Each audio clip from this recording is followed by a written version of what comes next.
উষা উত্থুপ দক্ষিণী কন্যা হয়েও কলকাতায় তাঁর ললাটে ও হৃদয়ে কলকাতার সঙ্গে তাঁর প্রেম বরাবরই গভীর। কলকাতার ডাক তাই তিনি ফেরাতে পারতেন না, আর সেই কলকাতায় তাঁর জীবনে এনে দিয়েছিল দ্বিতীয় বসন্ত।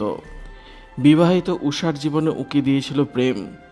আবারও সংসার পেতেছিলেন তিনি। ভেঙেছিলেন প্রথম বিয়ে। একটা সময় কলকাতার পার্ক স্ট্রিটের নাম করা এক বারে প্রায়শই থাকত তার গান গাওয়ার আমন্ত্রণ। তার সঙ্গে সঙ্গে থাকতেন তার স্বামী রামজিও। মাঝে মধ্যে উষার খারাপ লাগতো। তিনি একা বসে উষার অনুষ্ঠান দেখতেন, তবে একটা সন্ধে পাল্টে দিয়ে যায় সব সমীকরণ। এমনই এক বৃষ্টির সন্ধ্যা। সেই বারে ছিল উষার শো। তিনি প্রথম দেখেন জনি উত্থুপকে। একটি কোণে বসে তিনি উষার গান মন দিয়ে শুনছিলেন। অনেকেই উপস্থিত ছিলেন সেখানে। উষা সেদিন মন প্রাণ দিয়ে পারফর্ম করছিলেন, কিন্তু হঠাৎই দেখেন রামজির সঙ্গে কথা বলছেন এক ব্যক্তি, যার চোখে এক অন্য মাদকতা। তিনি রামজির সঙ্গে কথা বলেই চলেছেন। দেখে খুব খুশি হলেন উষা। মনে মনে ভেবেছিলেন, রামজি কাউকে তো পেলেন যার সঙ্গে তার স্বামী কিছুটা সময় কাটাতে পারবেন। এরপর উষাকে রামজি বলেছিলেন পরের দিন পার্ক স্ট্রিটের সেই বারে জনি তাকে নিমন্ত্রণ করেছেন। স্বামীর জন্য বেশ খুশি হন উষা। তিনি সেদিনও শো করতে যাচ্ছিলেন। যথাসময়ে তৈরি হয়ে পৌঁছে যান বারে। সেখানে শো শেষ হলে তিনি দেখেন রামজি কোথাও নেই, কিন্তু একা বসে আছেন জনি। তিনি এগিয়ে এসে উষার সঙ্গে আলাপ করে বলেন, আমি রামজিকে খুঁজে পাচ্ছি না, তবে আপনাকে ছেড়ে দিতে পারি। বৃষ্টির কলকাতা বরাবরই উষার খুব পছন্দের। গাড়িতে উঠে প্রকৃতি উপভোগ করলেও তিনি মোটেও বলেননি একটিও কথা।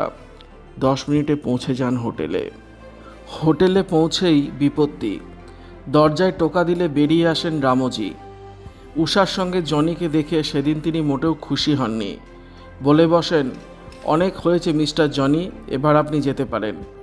উষা সেদিন বুঝতে পারেননি তার স্বামীর অস্বস্তি।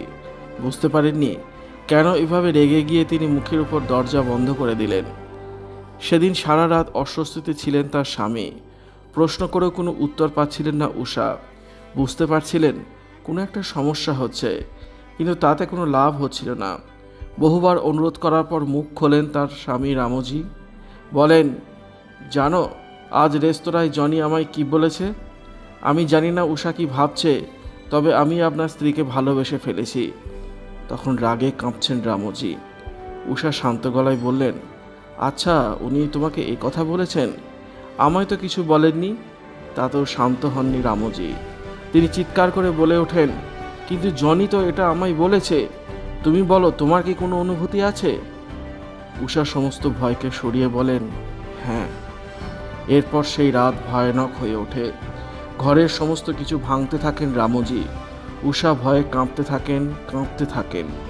একটা সময় কখন ঘুমিয়ে পড়েন তিনি নিজেও জানেন না। 5 বছরের বৈবাহিক সম্পর্ক এভাবেই এগোচ্ছিল। উষার মনে যাই থাক না কেন, সমাজ কি বলবে, পরিবার কি বলবে, এই ভয়ে তিনি সবটাই মেনে নিচ্ছিলেন। যদিও তিনি তার আত্মজীবনীতে বলেছেন, রামজি তার গান, তার মিউজিককে সবসময় উৎসাহ দিয়েছেন। তবে সেদিনের সেই রাত তাদের মধ্যে বিস্তর দূরত্ব তৈরি করে দেয়। তারা বুঝতে পারছিলেন না কিভাবে কথা শুরু করবেন। পরের দিন তিনি অনেক কিছু ভাবতে থাকেন। রামজি কি সত্যি সব কথা তার পরিবারকে বলে দিয়েছে? কে কি ভাববেন, সবটাই মনের ভিতর চলতে থাকে। তবে উষা একটা সময় ভাবেন, যে যাই ভাবুক না কেন, যা হবে তা ভালোর জন্যই হবে।